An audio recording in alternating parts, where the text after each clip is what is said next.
පොළොවයි අර පේන අහසයි දෙවි කෙනෙක් මැව්වා. ඉතින් මේ මැවිල්ලේ තිබෙනවා එක තැන තිබෙන දේවල් තිබෙනවා. දස් කොළන් ඇවිදින්නේ නැහැ. ඉඩම් කඩම් ඇවිදින්නේ නැහැ.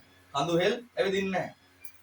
පණ තිබෙන දේවල් තමයි හැමදේම ඒ වුණාට චංචල සහ නිශ්චල දේවල් තිබෙනවා. එතකොට සතා සිව්පව මිනිස්සු ඇවිල්ලා පණ තියෙන ඇවිදිනවා නේද අපි? අපිට තිබෙන ලෙඩේ තමයි එක තැනක ඉන්න බැරි කම. එච්චරට අපි ඇවිදිනවා. ඉතින් මිනිස්සයාට අවශ්‍යම දෙයක් තමයි මේ ගමනාගමනය කියන එක. අපි කඩේට යන්න ඕන නේ සංජු? වැඩට යන්න ඕන.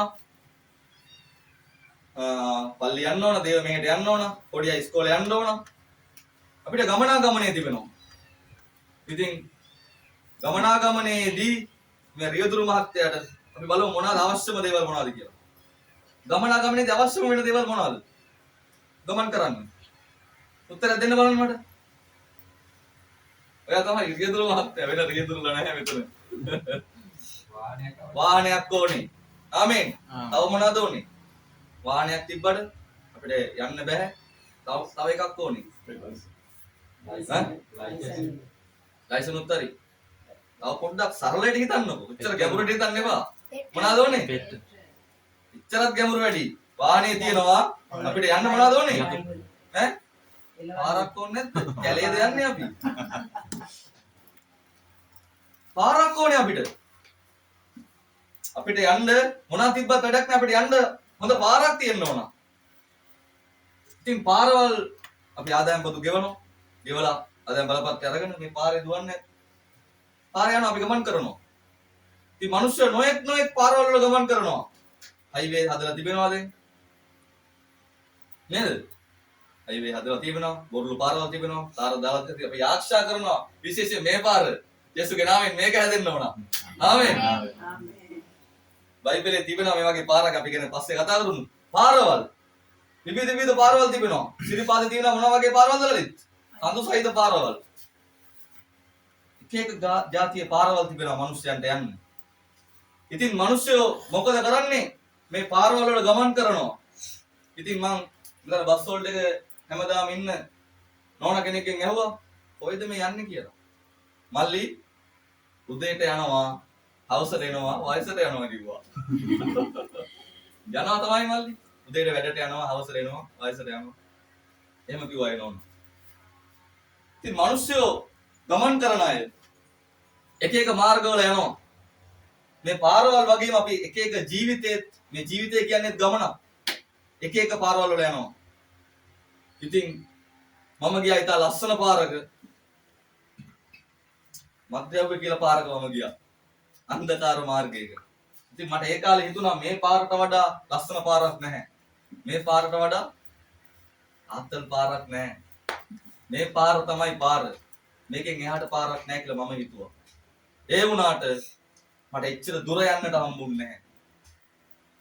ඉතින් අපි හිතාගෙන ඉන්න අපේ පාර, අපි හිතාගෙන ඉන්න අපේ මාර්ගය සමහරක් වෙලාවට සැබෑ මාර්ගය නොවෙන්න පුළුවන්. මේ පාර ලොකු වුණාට, ලස්සන වුණාට, විනෝද වුණාට, විනෝදයේ තිබුණාට, සතුට තිබුණාට తాවකාලිකව මේ පාර ගමන කෙටි වෙන්න පුළුවන්. ඉතින් අපි දැක්කා කන්ටේනර් එකකට ලදුනේ අර දෙකට කඩලා යන ළමයා. හරිම දුකයි. තරුණ ජීවිත. ගමන කෙටි වුණා. පාර ඉතින් අපිට තිබෙන්න ඕන හොඳ පාරක් නේද? ඉතින් මේ පාර පැටලෙන එක, පාර නවතින එක, අපේ ගමන නවතින එක පෝසත්ද දුප්පත්ද කියලා නැහැ. පෝසත්ද දුප්පත්ද කියලා අපේ පාර තීරණය කරන්නේ නැහැ. පෝසතත් ගිහිල්ලා වැටෙන වලේ දුප්පතත් ගිහිල්ලා ඒ වලෙන් වැටෙන්න පුළුවන්. ඒකට උදාහරණයක් තමයි බේබදුකම. කෝඩ් දාගෙන මහත්තුරුත් බීලා වැටිලා ඉන්නවා මම දැකලා තිබෙනවා. සරමක් නැතුව දුප්පත් ගඩොල් කපන මිනිස්සෙක් ආරයිනේ වැටිලා ඉන්නවා මම දැකලා තිබෙනවා. මේ අන්ධභාවය කියන එකට ಜಾති ભેද නැහැ. ඒ වගේම තමයි උගත්කම කියන එක අදාළ වෙන්නේ නැහැ පය පැකිලීමට, පාර වෙනස් වීමට.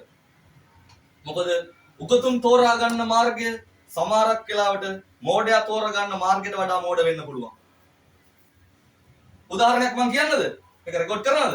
කමක් නැහැ. ඉතින් Facebook එක අපිව නරඹන සහෝදර සහෝදරින්ට ආරාධනා කරනවා මේ මාර්ගය කියන්නේ මොකක්ද කියලා හරියට දැනගන්න. ඔබ හිතන් ඉන්න මාර්ගය නොවෙන්නට පුළුවන් ඔබ යා යුතු මාර්ගය. ඉතින් හෙට දවසේ ඔබ යන මාර්ගයේ වලක ඔබ වැටිලා අනාථ වෙන්න ඉඩ තිබෙනවා. ඒ නිසා මේ වචනය අහන්න ඔබට අලුත් මාර්ගයක් මම කියලා දෙන්න කැමති මේ දේව වචනේ. ආමෙන්. ආමෙන්. ඉතින් මම දැක්ක ලොකු ප්‍රවෘත්තියක් තමයි හිටපු පොලිස්පති සහ ආරක්ෂක ලේකම් මරණ දඬුවමට. මෙතන නෑ ඒ වගේ උගත් මිනිස්සෙක්. පොලිස්පති වෙන්න ලේසි පාසු නැහැ. ගොඩාක් උගතෙක් වෙන්න ඕන. රටක ආරක්ෂක ලේකම් වෙන්න උපාධි කීයක් තියෙනවද මම නම් දන්නේ නැහැ. කොහොම හරි මම දන්න එකම දේ තමයි මෙතන නෑ ඒ වගේ උගතෙක්. උගත් මිනිස්සය වුණත් තෝරාගත්තු පාර එයාට මරණ දඬුවම නියම කරා. ආමෙන්ද? ආමෙන්. ඒ කියන්නේ උගත්කමට වුණත් පෙහෙන්නේ මේ පාරේ තිබෙන අන්ධකාරය. ඉතින් දෙවියන් වහන්සේ කියනවා උගත් අය උන්ගේ උගත්කමෙන් කියලා හිර වෙනවා කියලා. ඉතින් මම කැමතියි පෙන්වන්න අද අලුත් මාර්ගයක්. ලයිට් නොතිබුණාට ආලෝකමත් මාර්ගයක් මම පෙන්වන්න කැමතියි. කවදාවත් විනාශයක් නැති මරණයක් නැති ජීවනයේ මාර්ගයක් මම ඔයගලන්ට පෙන්වලා දෙන්න කැමතියි. ඉතින් අපි ගමන් කරන මේ මාර්ගය සහෝදරයෝ සාක්ෂි දරුවා. ඒගොල්ලෝ තෝරාගත්තා මේ මාර්ගය. මේ මාර්ගවල මරණය ලං වෙන්නවත් බැරි වුණා. අඩුමතරමේ කෝට්කාරයන්ට පවා ඒ ජීවනයේ මාර්ගයේ ඉඩක් නැති වුණා. මක් නිසාද? ඒ මාර්ගය දෙවියන් වහන්සේගේ මාර්ගය. ආමෙන්. දෙවියන් වහන්සේගේ මාර්ගය තමයි තිබෙන සුදුසුම මාර්ගය කියලා මම ඔබට යෝජනා කරන්න කැමතියි. ආමෙන්. හalleluya. ඉතින් දේව වචනය පෙරලද්දී අපිට හම් වෙනවා මතේ පොත. අලුත් ගියුස්මේ පෙරලන්න මේ දේව වචනේ. මේ දේව වචනේ පෙරලද්දී ජීවිත ලස්සන වෙනවා. දැන් ළමයි ක්‍රීම් ගන්න අවශ්‍ය නැහැ ලස්සන වෙන්නේ. දේව වචනේ පෙරලද්දී ජීවිත ලස්සන වෙනවා. ඔබගේ හදවත ලස්සන වෙනවා. ඔව්. මම සුදු වෙන්න මොකුත්ම ගහන්නේ. මම මේ බයිබලේ පිටුවක් දෙකක් පෙරලනවා. එතකොට අනේ මන්ද. ඇත්තයි. අවුරුදු 10ක් පස්සට කල්පනා කරලා 5ක් පස්සට කල්පනා කරලා බලද්දී මගේ ජීවිතේ මට ලස්සනයි. ලස්සන කරපු ක්‍රීම් එක තමයි මේක. ආමෙන්. පෙරලන්න මතේ පොත. මතේ පොතට පෙරලලා බලන්න. පෙරලන්න පුරුදු වෙන්න. මම අදට පෙරලලා දෙන්නම්. මතේ 7:13.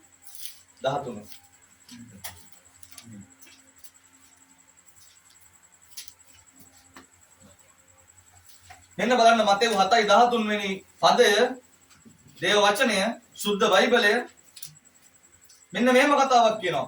හොඳට අහගන්න. පෙරලනවත් එක්කම මගේ කන මගේ ගාව තියාගන්න ඈ. මාර්ග දෙක එක මාර්ගයක් පෙන්නලා දෙන්න කි දේව වචනේ මාර්ග දෙකක් ගැන කතා කරනවා. කමක් නැහැ. මාර්ග දෙක හටු දොරටුවේ නැතුල් වෙයල්ලා මක්නිසාද විනාශ යන දොරටුව විශාලය. පාරත් පළල්ය. එයි නැතුළු වෙන්නෝද බොහෝය. මක්නිසාද ජීවනයේ යන දොරටුව පටුය. පාර අවහිරය. ඒක සම්භවන්නේ සුවල්ප දෙනෙකුටය. මෙන්න බලන්න පාරවල් දෙකක් ගැන කතා කරනවා දේව වචනය. ඉතා පැහැදිලිව කතා කරනවා විශාල පාරක් ගැන. ඒක මොනකට යන පාරවලුද? මේ ලොකු පාර. ලොකු පාර වුණාට ලස්සන වුණාට ඒකේ බොහෝ දෙනෙක් එකපාර යනවලු. ඒ වුණාට මේ පාරට දෙන නම තමයි සුද්ධ බයිබලයේ විනාශයට යන පාර. අපි හොඳට අඳුනන පාරක් මේක.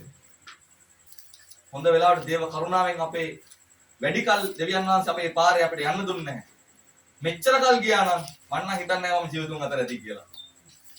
දෙවියන් වහන්සේ පාරෙන් අපව කඩලා උන්වහන්සේගේ පාරට ගත්තා. ඒ වුණාට මට පෙන්වා දෙන්න ඕන දෙයක් තමයි විනාශයට යන පාර විශාල පාරක් තිබෙනවලු. දහස් ගණන් මිනිස්සු ඒ පාර යනවලු. ඕකේ නොකියුවට බස් අරගෙන ඒ පාර යනවා. රෙන්ට් එකට වාහන අරන් ඒ පාර යනවා. ඔයගලන්ට දකින්න පුළුවන් කැලෙන්ඩරේ රතු පාටින් මාක් කරලා තිබෙන දවස්වලට බුරුතු ගණන් සෙනඟ. කොහෙද මේ යන්නේ? කොහෙද යන්නේ? ඔබගේ බයිබලයේ කියලා දෙනවා කොහෙද යන්නේ? විනාශයට. මම නෙමෙයි කියන්නේ. සුද්ධ බයිබලයේ කියන්නේ. පාර ලොකුයි, සෙනඟ වැඩි. ඒ වුණාට යන්නේ විනාශයට. ඒ වුණාට මේ ජේසුස් වහන්සේ පෙන්වලා දෙන පාර අද මම ඔබට මේ යෝජනා කරන පාර ඇවිල්ලා හරිම පටුයි. හරිම පටුයිනේ.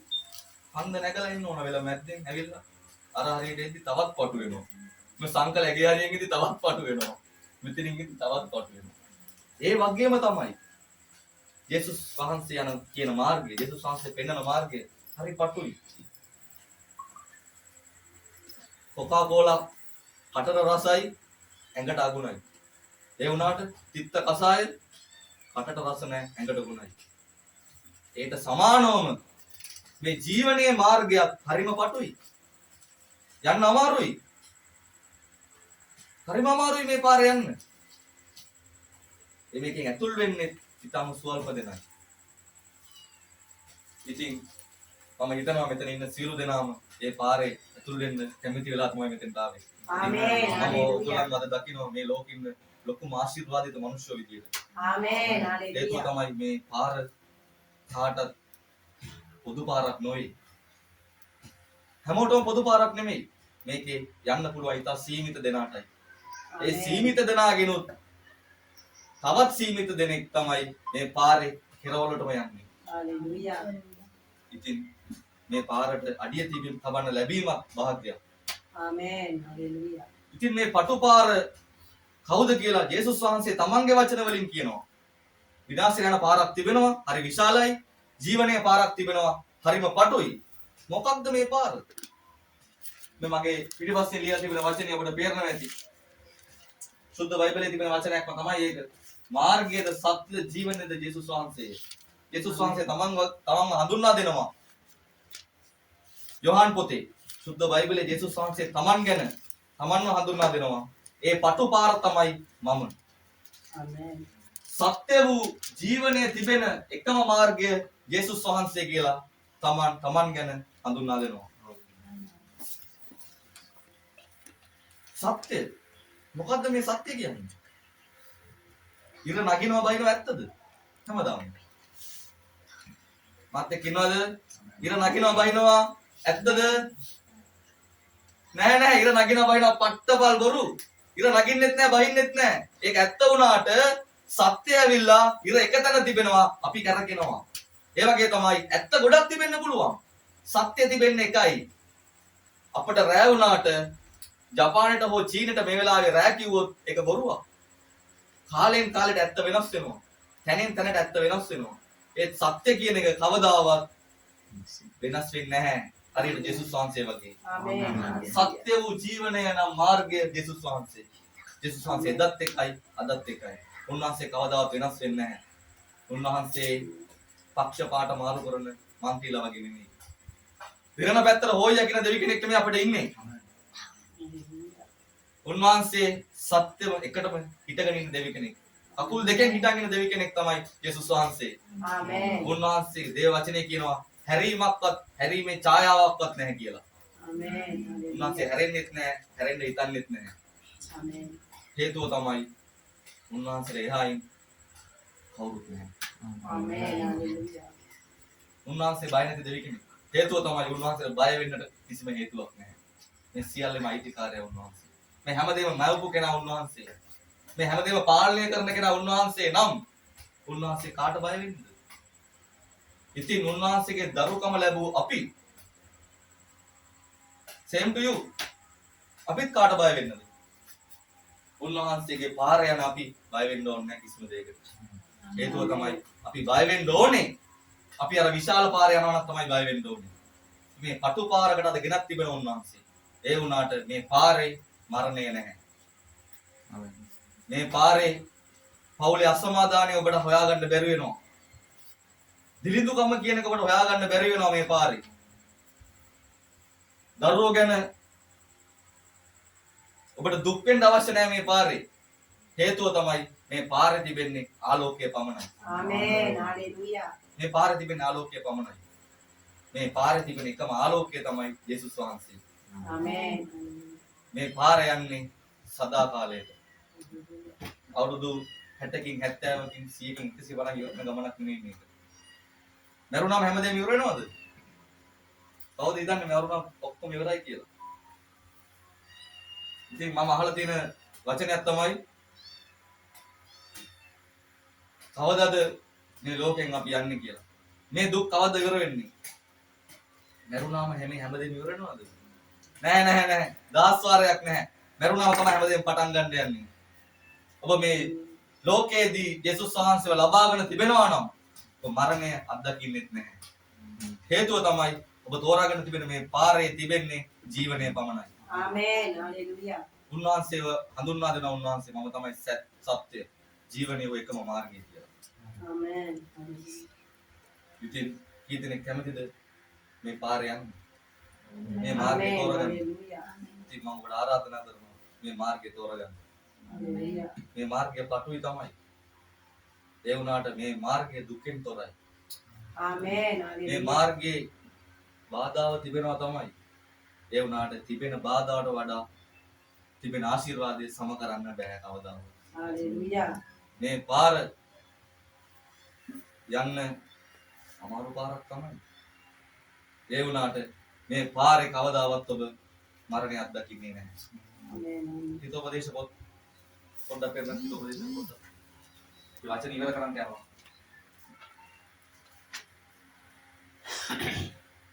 හිතෝපදේශ 4 වෙනි පරිච්ඡේදය.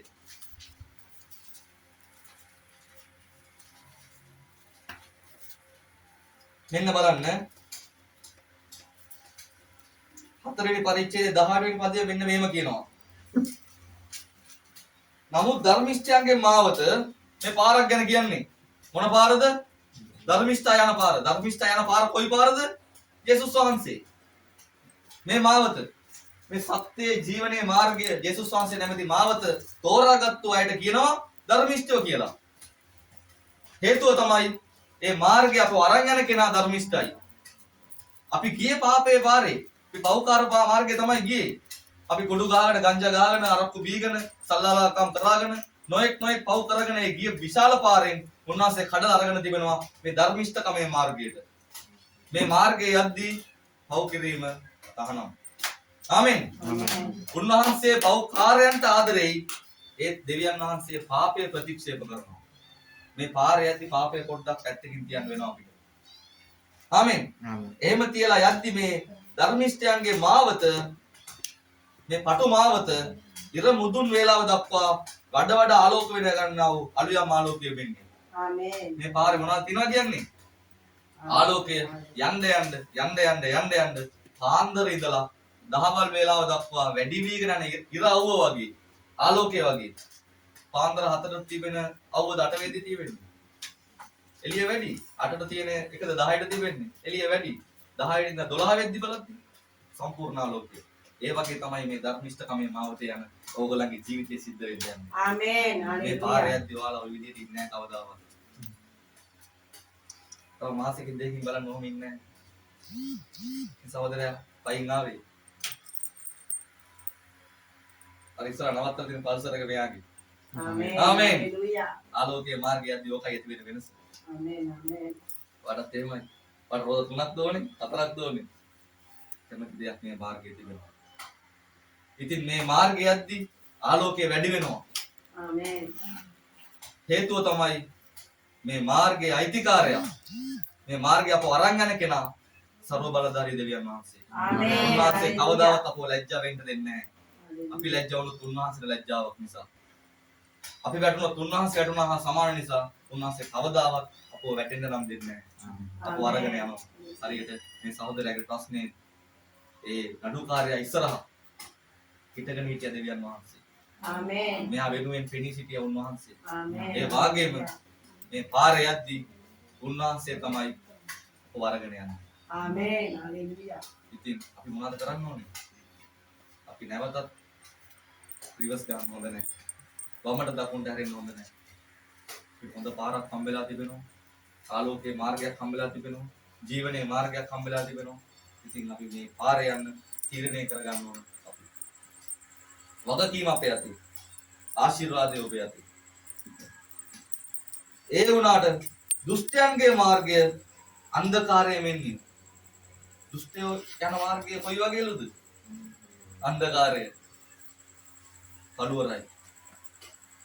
පල්ලෑ වචනේ කියනවා තුමු කුමුකින් පැතිරෙයිදයි වුන් දුෂ්ටයෝ දන්නේ නැහැ තමන් මොකෙන් පැතිරලා වැටේවි කියලා. හේතුව තමයි ඒගොල්ලෝ යන්නේ අන්ධකාරේ මාර්ගය. මේ ලෝකයේ අන්ධකාරය. යේසුස් වහන්සේ පමණයි ආලෝකය. ආමේන්. කාටවත් හම්බෙන්නේ නිදානයක් මැනිකක් තමයි මේ හම්බෙලා තිබෙන්නේ ඔබගේ අතට. ආමේන්. ඉතින් මේක හරි පරිස්සමට අරගෙන යන්න. මේ ආලෝකය ඔබ ආලෝකමත් කරයි, ජීවිතය ආලෝකමත් කරයි. හරියට අපිව ආලෝකමත් කරා වගේ. ආමේන්. ආමේන්.